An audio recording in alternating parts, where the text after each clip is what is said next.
मुंह खोल, गोलियां खाने के वरुण को मार दूंगा। अगर ये गोलियां नहीं खाई ना तो गजेंद्र बगल में ना निधि का रेप कर देगा। छोड़, ये टाइट से पकड़। मुंह खोल। सर वो गजेंद्र ने निधि का रेप किया। उसके बाद मुझे कहा कि मैं उन दोनों को गाड़ी में श्रवण के घर के पास छोड़ दूं ताकि शक श्रवण पे जाए। तो मैं ड्राइव करके ले गया सर गाड़ी और श्रवण के घर के पास लगाई। तो मैंने देखा कि वो दोनों जिंदा थे, सांस ले रहे थे। तो मैंने हीटर फुल कर दिया ताकि घुटन से मर जाए और लॉक करके बाहर खड़ा हो गया। मैं जब अच्छा हो ना फिंगरप्रिंट मिटाना भूल गया। प्रीति को क्यों मारा? जब हम श्रवण से मिल के आए तो मुझे गजेंद्र का कॉल आया। उसने कहा कि मैं प्रीति को कहूँ कि वो इंक्वायरी बंद कर दे। तो मुझे गुस्सा आ गया। तुम्हें क्या लगता है ये सब इतना आसान है? तुमने इससे बड़े बड़े काम किए हैं। हाँ तो तुम्हारे लिए वो सब काफी नहीं है? तुम्हारे लिए मैंने वरुण और निधि को ठिकाना लगा दिया। इसका मतलब ये नहीं कि प्रीति तो बस मुझे गजेंद्र के कॉल के बारे में बताने आती थी और उसने सब सुन लिया। वो पुलिस में आने की बात करने लगी। सर मुझे कुछ समझ में नहीं आया सर, मैं क्या करूं? इधर देखो, मेरी बात को ध्यान से सुनना। ये सब जो किया गया है ना, ये सब गजेंद्र ने किया। तो हम एक काम करते हैं, हम गजेंद्र को बुलाते हैं, उससे कन्फ्रंट करते हैं, सबूत इकट्ठा करते हैं, उसके बाद पुलिस को बता देंगे। तुम्हें भरोसा है ना मुझ पर? फिर वो मान गई। फिर तो उसको सुनसान जगह पे लेके गया। हमने गजेंद्र को यहाँ क्यों बुलाया है? ये कितनी सुनसान जगह है। हम कहीं और भी तो जा सकते थे। तुमने यही जगह क्यों चूज की? इधर रहेगा। All the best. सर मेरी बात सुनिए। सर आप बोलिए ना सर मैं अपने फ्यूचर के बारे में कर रहा था सर। मैंने गलती। करण ने प्रीति से सच्चे प्यार की कस्में खाई थी, लेकिन प्रीति और अपने करियर में से करण ने अपने करियर को चुना। प्रीति अपनी बहन के कातिल तक पहुंचना चाहती थी और वो उस तक पहुंच भी गई थी, ठीक अपने कत्ल से पहले। श्रवण जो शुरू से ही दोषी नजर आ रहा था, वो निर्दोष निकला, कम से कम इस केस में तो। गजेंद्र ने श्रवण की बातों को महज कहानी बताया और पुलिस को भी उसके खिलाफ कोई सबूत नहीं मिला। गजेंद्र आज आजाद घूम रहा है, लेकिन पुलिस ने हार नहीं मानी है। वो आज भी गजेंद्र के खिलाफ सबूत ढूंढ रही है। हो सकता है शायद सच में किसी दिन प्रीति की आत्मा को पूरी तरह से इंसाफ मिल जाए। तो चलिए, मैं दिव्यांका त्रिपाठी दहियाब लेती हूँ आपसे विदा। फिर मिलूंगी एक नए केस के साथ। तब तक देखते रहिए क्राइम पेट्रोल सतर्क, विमेन अगेंस्ट क्राइम। एक औरत पर वार, अब हर औरत का। और कौन था वो जिसने ये जघन्य अपराध किया उनके साथ? शायद इनका व्यवहार नहीं बदलेगा जब तक हमारी रूढ़िवादी विचारधाराएं नहीं बदलेंगी, जब तक हमारा औरतों को देखने का नजरिया नहीं बदलेगा। लेकिन हम इन लड़कियों की तथाकथित सो कॉल्ड गलतियों से कुछ सीख सकते हैं और इन गलतियों को हम उस लंबी सी लिस्ट में डाल सकते हैं जो हमारे पुरुष प्रधान समाज ने सिर्फ औरतों के लिए बनाई है, उन्हें दायरे में रखने के लिए। नमस्कार, मैं दिव्यांका त्रिपाठी दहिया स्वागत करती हूँ आपका क्राइम पेट्रोल सतर्क विमेन अगेंस्ट क्राइम के आज के एपिसोड में। हमारी आज की कहानी नागपुर, महाराष्ट्र की है। एक ऐसा अपराध जिसमें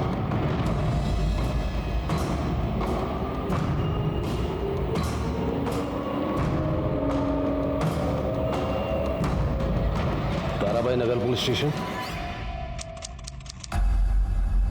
हे बघा, इन्वेस्टिगेशन में हमने पाया है कि निधि कामत जिसकी उम्र 24 साल और वरुण शिंदे जिसकी उम्र 27 साल थी, उन दोनों ने कार के अंदर सुसाइड कमिट किया है। और पोस्टमार्टम रिपोर्ट से हमें पता चला है कि दोनों ने भारी मात्रा में नींद की दवाइयां खा ली। उसके बाद दोनों ने मृतक वरुण शिंदे की गाड़ी में अपने आप को लॉक कर लिया और वहां दोनों की दम घुटने की वजह से मृत्यु हो गई। दोघानी आत्महत्या के लिए है। पुलिस ने मान कैसे लिया कि सुसाइड केस था और वो इतने जल्दी इस नतीजे पे कैसे पहुंचे?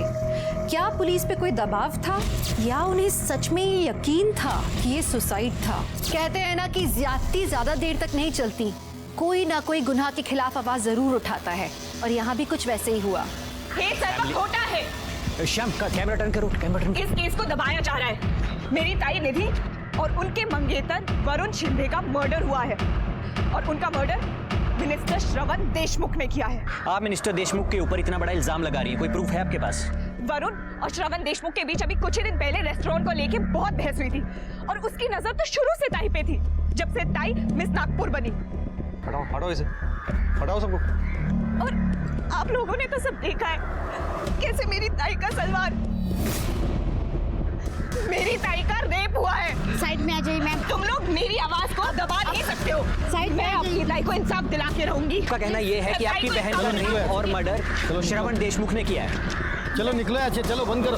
मैडम चलिए साइड में। तुम लोग बंद करो। चुप नहीं परमिशन करा नहीं, बंद करो। सकते। अरे चलो मैं अपनी ताई को इंसाफ दिला के रहूंगी। हेलो, हम भी यही चाहते हैं कि निधि को जस्टिस मिले। अब बताओ इसमें हम क्या कर सकते हैं भला? अगर कोई श्रवण देशमुख को टक्कर दे सकता है ना दादा, तो वो सिर्फ आप है। आपके पास उससे ज्यादा पावर है, लोग आपकी सुनते हैं। सही बात है प्रीति, जबकि तुम हमारी पार्टी के यूथ विंग का हिस्सा हो और तुम्हें पता है कि इस तरह के मामले कितने डेलिकेट होते हैं। हमारा डायरेक्टली इन्वॉल्व होने का मतलब है पॉलिटिकली इशू बन जाना। वैसे भी कार और डेड बॉडीज श्रवण देशमुख के घर के बाहर मिली हैं, सीधा सीधा केस बनता है। हमें इस तरह केस में पड़ने की जरूरत ही नहीं है, पुलिस अपने आप देख लेगी। वही तो प्रॉब्लम है दादा, पुलिस कुछ कर ही तो नहीं रही है। आज केस भी क्लोज कर दिया उन्होंने। पहले तो तुम रो मत, अगर कोई कुछ नहीं कर रहा है तो तुम खुद करो। मैं? हाँ तुम केस को रीओपन करवाओ, जरूरत पड़े तो पार्टी के रिसोर्सेज का इस्तेमाल करो। पर कैसे दादा? प्रीति तुम युवा हो, इस देश के युवा, और युवाओं ने इतिहास बदल दिया है।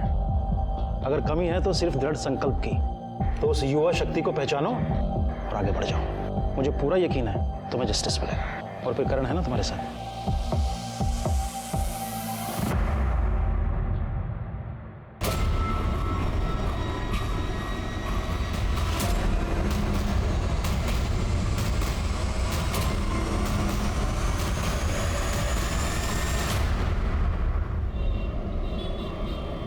मूर्खा इसका तो, मुझे पूछा क्यों नहीं? मी का चुप के लिए ताई का खून हुआ है और मैं तब तक शांत नहीं बैठूंगी जब तक उस कमीने देशमुख को सजा नहीं मिल जाती। प्रीति ठीक ही कह रही है। चुकी से बोलती थी। अहो, निधि जा चुके, हम लोग जिंदा है और हमें जिंदा रहना है। मैं कह देता हूं, रिक्वेस्ट वापस ले ले। मैं रिक्वेस्ट वापस नहीं लूंगी। प्रीति, मिस नागपुर डेथ केस मामले में एक सनसनीखेज खबर सामने आ रही है। सरकार ने निधि की बहन के द्वारा की गई याचिका कि एसआईटी इस केस को रीओपन करे को मंजूरी दे दी गई है। और इतना ही नहीं, हमारे सूत्रों से हमें पता चला है कि एसआईटी की टीम यहाँ पे पहुंच चुकी है और उनकी गाड़ी यहाँ पे आ चुकी है। आपको दिखाते हैं, एसआईटी के ऑफिसर यहाँ पे पहुंच चुके हैं। आइए उनसे बात करते हैं। सर, क्या कहना है आपका इस मामले के बारे में? अरे हमसे ज्यादा तो जानकारी आप लोगों को। कोई नई खबर हमारे पास आ जाएंगी तो हम बता देंगे, आप पब्लिक को बता दीजिए। Excuse me. जी, good luck sir, good luck. Sir, miss Nagpur case की इतनी इन्फॉर्मेशन है हमारे पास। मिस नागपुर? हाँ, निधि कामत पिछले साल की मिस नागपुर की विजेता रही थी, तो इस केस का नाम भी उस पर से मिस नागपुर पड़ गया। नाम कुछ भी हो, विक्टिम को न्याय जरूर मिलना चाहिए।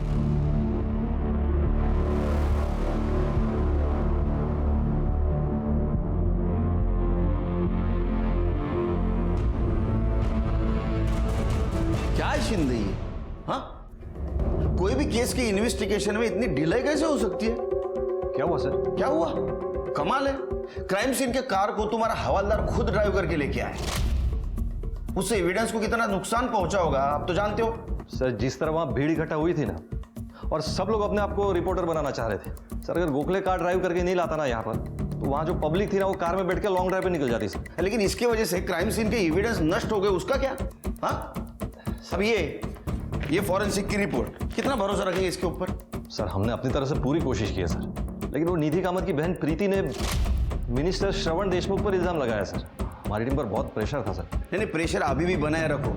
हाँ, और विक्टिम के बैकग्राउंड के बारे में जितनी भी इंफॉर्मेशन मिलती है उतनी सब कलेक्ट करो, क्योंकि इन्वेस्टिगेशन आगे बढ़ाने में हमारे काम आएगी। हो सर, जा सकते हो। शिरके, विक्टिम की बहन प्रीति कामत को मिलते हैं, पता करते हैं ऐसा क्या जानती थी कि इतने कॉन्फिडेंटली कह रही है ये सुसाइड नहीं मर्डर है। ठीक है सर। ये कौन है? सर, ये करण कुलकर्णी, मेरे मंगेतर। तो निधि और वरुण के बारे में बताओ। मेरी ताई खूबसूरत ही नहीं बल्कि इंटेलिजेंट और प्योर हार्टेड थी। लोकल ब्यूटी कॉन्टेस्ट जीतने के बाद उनके पास प्रपोजल्स ही प्रपोजल्स आने लग गए। कोई अपना नाम नहीं लिखता था, बस गिफ्ट्स और लेटर्स सेंड करते रहते थे। पर उन्होंने कभी किसी पे ध्यान नहीं दिया। फिर 1 साल पहले जब वो मिस नागपुर बनी तो पहली बार वरुण शिंदे से मिली। और इस इवेंट के sponsor clear skin beauty products के ऑनर को मैं यहाँ बुलाऊंगी। मिस्टर वरुण शिंदे जी यहाँ आए और मिस निधि कामत को ये क्राउन पहनाए। Congratulations. Thank you so much.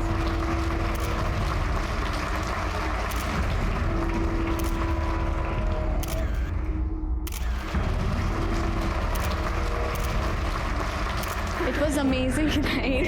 Thank you so much. Bye bye. See you. Take care. Bye. अरे आप गए नहीं अभी तक? मैं बस निकल ही रहा था तो मैंने सोचा कि तुमने आज जो मुझे क्राउन पहनाने की अपॉर्चुनिटी दी थी तो मेरा भी फर्ज बनता है कि उसके बदले में मैं तुम्हें डिनर पे लेके चलूं। ताई को वरुण से प्यार हो गया था।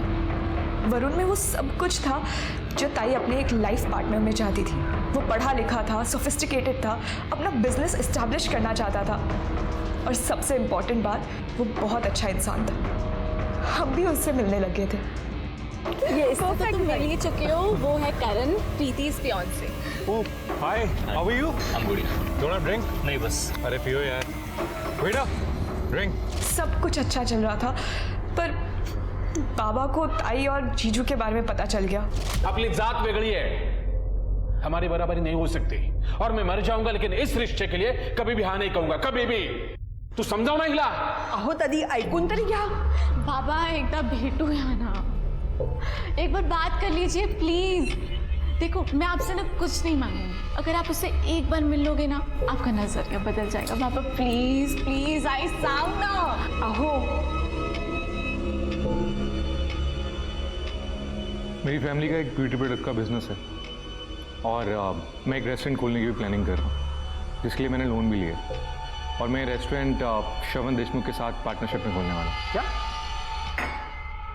वो फ्रॉड, झूठा, घटिया इंसान श्रवण देशमुख? नहीं नहीं नहीं, वो ऐसे इंसान नहीं है। देखिए भले ही वो पॉलिटिशियन हो लेकिन मैं उन्हें पर्सनली जानता हूँ, वो बहुत ही अच्छे इंसान है। एक मिनट, मेरी बेटी और श्रवण देशमुख का कोई लेना देना हो ये तो मैं बर्दाश्त नहीं कर सकता, ठीक है? बाबा ने ताई को अपने पसंद के लड़के से शादी करने के लिए प्रेशराइज करना स्टार्ट कर दिया, पर ताई तो वरुण से ही प्यार करती थी और उसी से शादी करना चाहती थी, पर बाबा उनके आगे नहीं झुके। तो ताई और वरुण जीजू ने फैसला किया कि वो चुपचाप सगाई कर लेंगे और उन्होंने सगाई कर भी ली अपने दोस्तों के बीच। हम भी तो थे वहाँ। अरे भाई शुरू करो। चलो जल्दी, परसों बना हो गया। चलो चलो चलो। जीजू कितना शर्माएंगे आप? अरे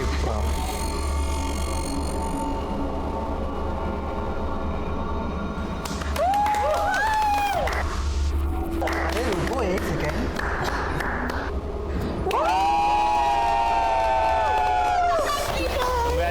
कंग्रेचुलेशंस।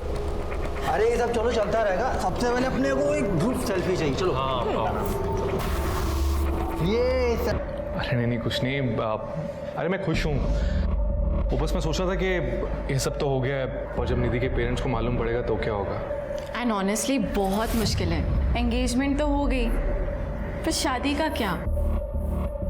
एक रास्ता है, तुम दोनों ना भाग के शादी कर लो। कितना मजा आएगा ना गाइस। अरे चांदनी, ये सब बातें ना फिल्म और कहानी में अच्छी लगती है। असल जिंदगी में फ्यूचर का क्या? हमारी पढ़ाई, आने वाले बच्चों की पढ़ाई, बिजनेस, क्या करेंगे और कैसे सर्वाइव करेंगे। और वैसे भी इन सब के अलावा हमारे पेरेंट्स को जब मालूम पड़ेगा तो क्या होगा। और मैं नहीं चाहता कि निधि के पेरेंट्स को जब भी मालूम पड़े तो पे कुछ गलत बीते। I don't want that, so it's not right. और मैं भी नहीं चाहती कि मेरी वजह से आई बाबा को शर्मिंदा होना पड़े। ओफो, आज का दिन तो एंजॉय करो। कितना प्यारा दिन है भाई। जीजू और ताई का एक डांस बनता है। हाँ, माहौल बहुत अच्छा था सर, दोनों बहुत खुश थे। हम में से कोई भी वहाँ से जाना नहीं चाहता था, पर सर लेट हो गया तो हम सब अपने अपने घर निकल गए। निकलने से पहले ताई ने मुझे बोला था कि वो घर पे मिलेंगी, तभी बात करेंगी। और वो दोनों फिर वरुण जीजू की कार में निकल गए। हम सब भी निकल गए। करण ने मुझे घर ड्रॉप किया और फिर अगले दिन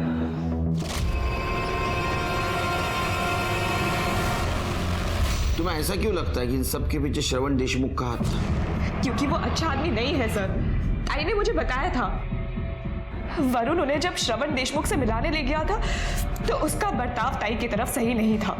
सर, हम लड़कियों को पता चल जाता है कौन हमें किस नजर से देख रहा है या किस इरादे से छू रहा है। उसने एक दिन ताई को अपने घर भी बुलाया, वरुण जीजू के बिजनेस के सिलसिले में बात करने के लिए। मैं भी गई थी ताई के साथ। मिस नागपुर, तुम चाहो तो मैं तुम्हें पार्टी का एम्बेसडर बना सकता हूँ। हमारे साथ रहेंगी तो देश क्या वर्ल्ड फेमस हो जाएंगे आप। क्या कहती हैं, ज्वाइन करेंगे हमारी पार्टी? नहीं थैंक यू, मैं नागपुर में ही ठीक हूँ। एक दिन मैं इत्तेफाक से घर जल्दी आ गई थी। मुझे लगा घर पे कोई नहीं है, तो मैंने जैसे ही दरवाजा खोला मैंने देखा। ये क्या बदतमीजी है?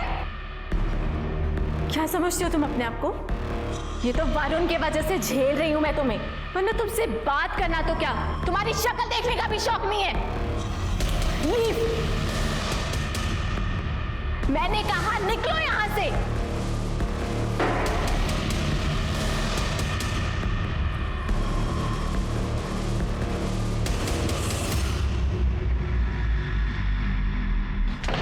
तो श्रवण ने कुछ नहीं किया? किया ना सर। उसके बाद उसने वरुण को परेशान करना शुरू किया। वरुण के बिजनेस में जो भी पैसा लग रहा था वो श्रवण उसे बिना बताए निकाल रहा था सर। वरुण ने मार्केट से बहुत उधार लिया हुआ था, उसका इंटरेस्ट भी भर रहा था। बिजनेस खत्म होने के करीब था, क्योंकि जो पैसा बिजनेस में लगना था वो कभी लगा ही नहीं बिजनेस में सर। ये श्रवण बीच में से पैसा निकाल रहा था सर सारे, और ये बात श्रवण ने खुद मेरे सामने बोली। तेरी हिम्मत कैसे हुई मुझे धोखेबाज कहने की? मैं धोखेबाज तो बहुत ही अच्छा शब्द है। तू तो आस्तीन का सांप है जिसने मेरे भरोसे को डसा है। ये तमीज से बात कर। कितना घटिया आदमी ना, अच्छे से जानता हूं मैं। निधि को किस नजर से देखता है? हाँ, उसे घर गया था ना, उसको छू कर आया तू? मैं अपनी बेटी को भी ऐसी छूता है क्या तू? ओए, छोड़ छोड़। तू मेरा पार्टनर है, इसलिए से थप्पड़ मारा। अगर लिमिट क्रॉस की ना तो कहाँ गायब करूंगा तुझे पता नहीं चलेगा। और अपनी वो पार्टनरशिप खत्म। क्या तेरे कहने से पार्टनरशिप खत्म हो जाएगी क्या? हाँ, तूने जितना पैसा निकाला ना उसका सब मुझे हिसाब चाहिए। एक एक पैसे का हिसाब चाहिए, समझा ना? मेरे हिसाब से बोल जा अपने पैसे को, और उसमें इस नागपुर को भी। और इस लड़ाई के 1 महीने के अंदर ही दोनों की मौत हो गई। वो हमें कार में मिले, ऐसी हालत में ताई के कपड़े।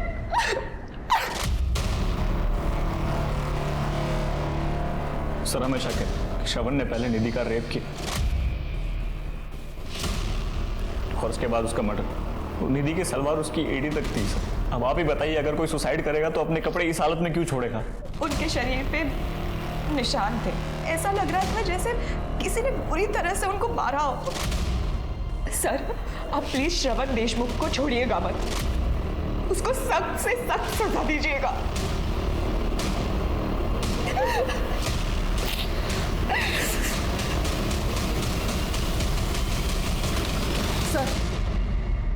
सर, श्रवण देशमुख के सीडीआर रिपोर्ट के अनुसार वो उसी शाम मुंबई चला गया था, फिर रात में अपने घर वापस आया, फिर दूसरे दिन सुबह जल्दी चला गया और फिर दोपहर में अपने घर आया।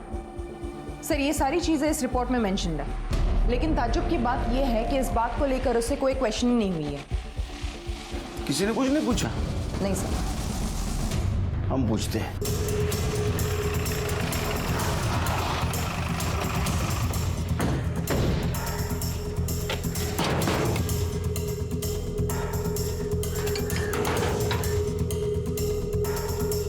जी कहिए। श्रवण जी है? जी रुकिए। सर, बाहर कुछ आप लोग यहाँ से, मुझे इस बारे में कोई बात नहीं करनी है। मुझे करनी है बात आपसे। कुछ ऑप्शन भी नहीं है, कुछ सवाल पूछने हैं आपसे। वारंट लेकर आया है? नहीं ना? जब वारंट लेकर आओ ना तब यहाँ पर आना। चलो सर। और जैसा कि आप लोगों ने अभी देखा कि एसआईटी श्रवण देशमुख से मिलने आई, क्योंकि विक्टिम की बहन ने उनके ऊपर संगीन आरोप लगाए हैं, किंतु श्रवण देशमुख ने कोऑपरेट करने से बिल्कुल मना कर दिया और एसआईटी को वापस लौटना पड़ा। इस खबर के ऊपर हमारी नजर बनी हुई है, आप देखते रहें टीवी 13। मैं कैमरा पर्सन श्याम के साथ मोहित शर्मा। बाबा देख रहे हैं, आप अभी भी चुप रहेंगे? अभी भी यही कहेंगे कि वो दोषी नहीं है?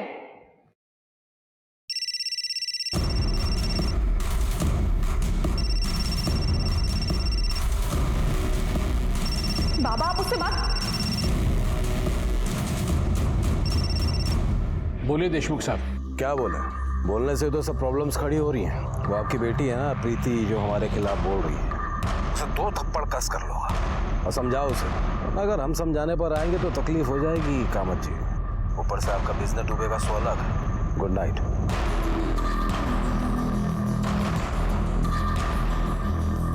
अहो अहो ऐका तरी माझं। अहो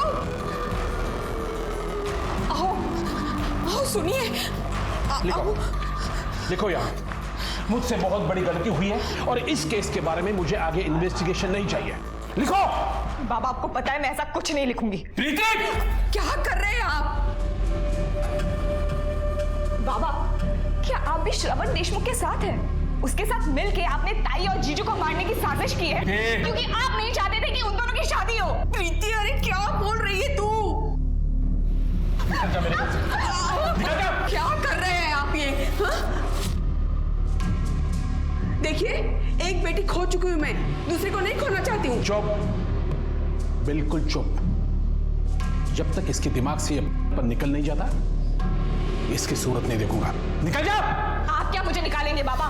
मैं खुद आप जैसे डरपोक आदमी के साथ नहीं रहना चाहती और अब तो मैं ताई को इंसाफ दिला के रहूंगी। प्रीति, प्रीति सुन मेरी बात। प्रीति,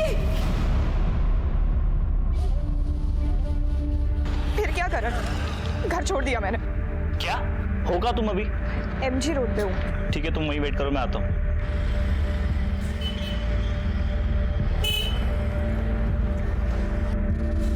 चलो। कहाँ? मेरे घर। और कहाँ? शादी से पहले घर में तुम्हारे साथ कैसे रह सकती हूँ?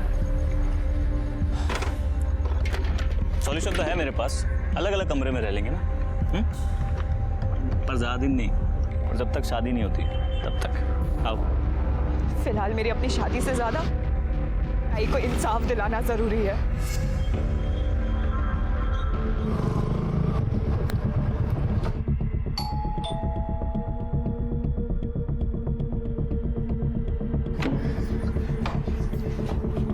आई।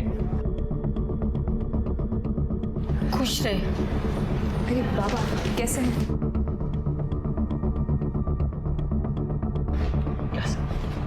क्या हुआ? एक मिनट।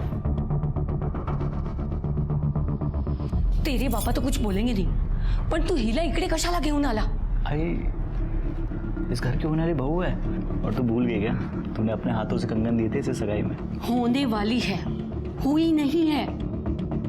आई, आज नहीं तो कभी ना कभी तो शादी होनी है, फिर तो यहीं आएगी ना। क्या फर्क पड़ता है? मुझे फर्क पड़ता है, ये यहाँ नहीं रह सकती। तो सुन मेरी बात, तू निकल इस घर से और पापा को साथ में लेके जाना, क्योंकि प्रीति तो इसी घर में रहेगी, समझी?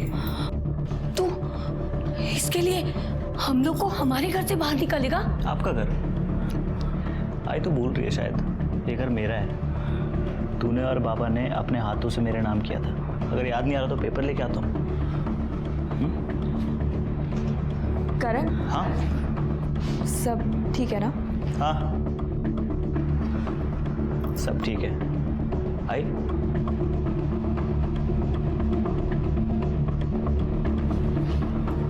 तुम आओ मेरे साथ, तुम्हें तुम्हारा कमरा दिखा देती हूँ। प्रीति निकल तो पड़ी थी अपनी बहन और उसके मंगेतर को इंसाफ दिलाने, लेकिन ये सफर बहुत मुश्किल था। इस समय सिर्फ श्रवण ही नहीं, उसके पिता भी दुश्मन नजर आ रहे थे और गजेंद्र अपनी राजनीति के कारण साथ नहीं दे पा रहा था। इस बीच में अगर कोई प्रीति के साथ था तो वो करण था। करण के सपोर्ट और खुद की दृढ़ता के कारण प्रीति ने इस लड़ाई को जारी रखा। प्रीति बार बार SIT को फोन कर करके उनसे केस के प्रोग्रेस के बारे में पूछ रही थी। उसे उम्मीद थी कि SIT कोई जादू की छड़ी घुमाएंगे और श्रवण को दोषी करार देंगे। ऐसा तो नहीं हुआ, लेकिन SIT जब कोर्ट के ऑर्डर का वेट कर रही थी कि श्रवण उनकी इन्वेस्टिगेशन में मदद करे, तो SIT निधि की नहीं थी। सर हो सकता है ये पुरानी चोट हो। पोस्टमार्टम रिपोर्ट में ऐसा कुछ मेंशन नहीं है। क्योंकि पोस्टमार्टम रिपोर्ट के हिसाब से इन्होंने नींद की गोलियां खाई थी, लेकिन मुझे लगता है उनको गोलियां खिलाई गई, फिर इसी हालत में निधि के साथ रेप किया गया हो। जब बेहोशी की हालत में दोनों नहीं मरे तो उनको कार की पिछली सीट पे रखा था। कार को दीवार से लगाया गया, उसका हीटर ऑन किया, गाड़ी लॉक कर दी ताकि ऑक्सीजन खत्म हो जाए और घुटन से दोनों मर जाए। सिर के मुझे सुसाइड नहीं, मर्डर लगता है।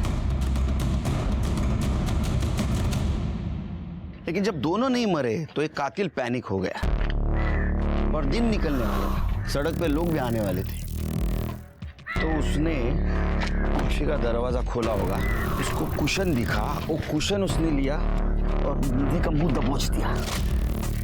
अब वो वरुण को भी मारना चाहता था। लेकिन सर गाड़ी तो दीवार से एकदम चिपक के पार की गई है, तो वरुण की साइड का दरवाजा खोलना तो बहुत मुश्किल है। शिरकेत, तूने फोटो में देखा वरुण की बॉडी दरवाजे की उस तरफ झुकी थी, तो वरुण को मारने के लिए वो निधि के ऊपर से गया, उसने वरुण का मुंह भी ऐसा दबोचा, लेकिन वो इतना फोर्स नहीं दे पाया, तो या तो उसने कुशन नीचे गिरा दिया होगा या कुशन नीचे गिर गया। बाद में उसका नाक उसने दबा दिया, क्योंकि उसके नाक बहुत लाल थे और उसकी मौत भी नाक दबाने की वजह से हुई है। क्या लगता है तुम्हें? सर पॉसिबल तो है सर, जैसे अभी आपने वरुण का नाक दबाने के लिए यहाँ पे सपोर्ट लिया, सर हो सकता है कि कातिल ने भी ऐसा कुछ सपोर्ट लिया हो अपनी बॉडी को एडजस्ट करने के लिए। हो सकता है। इसका मतलब कांच पे कातिल के फिंगरप्रिंट होने चाहिए, जो पहले जांच में मिस हो गए। फिर के हैदराबाद से फिंगरप्रिंट एक्सपर्ट को बुलाओ और कार की फिर से जांच करवाओ। ठीक है सर।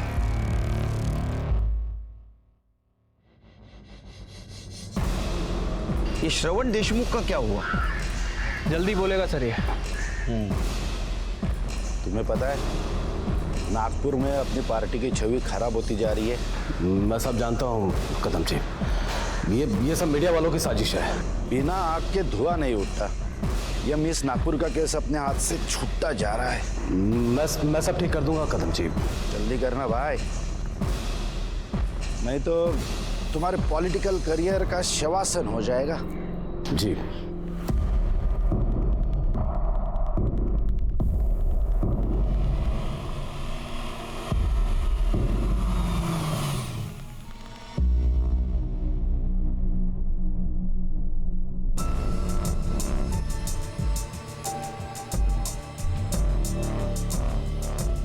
फोन दिखाओ अपना।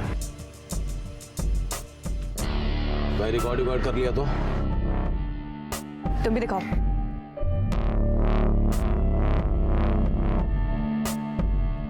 यहाँ क्यों बुलाया?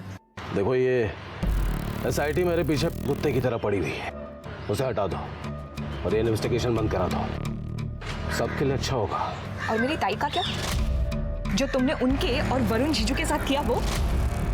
तुम्हारी बहन ने अपने यार के साथ सुसाइड किया है और इसके लिए तुम्हारा बाप जिम्मेदार है, मैं नहीं।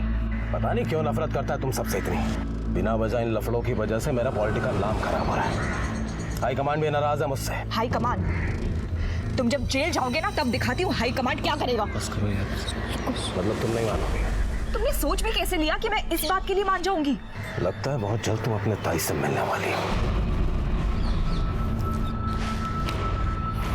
समझाओ इसे वरना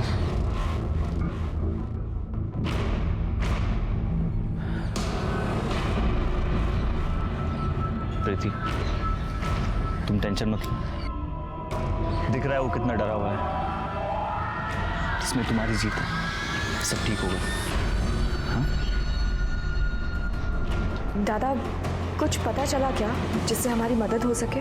हाँ मिला ना, कुछ ऐसा बेटा जो तुम्हारी जिंदगी बचा सकता है। अब मेरी बात को ध्यान से सुनो, बंद करो इस इन्वेस्टिगेशन को और SIT को वापस जाने के लिए कहो। बेटा जो होना था सो हो चुका है, अब गड़े मुर्दे मत उठाओ। ये क्या कह रहे हैं आप?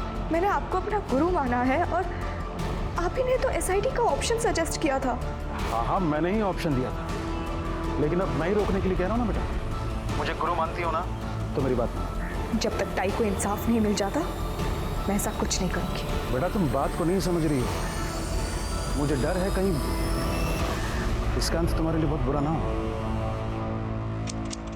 क्या लगता है तुम्हें? मुझे भी लगता है सर, प्रीति का खून श्रवण नहीं किया है, उसने कल शाम को मेरे सामने उसको धमकी दी थी। लगता है बहुत जल्द तुम अपने ताई से मिलने वाली हो। उसके बाद वो बहुत अपसेट थी। वो सुनसान जगह क्या करने गई होगी? मुझे नहीं पता सर। मैं जब ऑफिस से घर लौटा तो घर पे नहीं थी। आई और बाबा ने भी उसे जाते हुए नहीं देखा। मुझे लगा अपनी आई से मिलने गई होगी।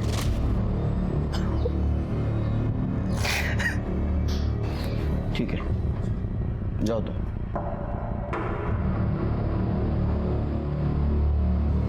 सिरके, इसका स्टेटमेंट क्रॉस चेक करो और क्राइम सीन का डम डाटा निकालो। वहां जितने भी सीसीटीवी है सबका फुटेज कलेक्ट करो।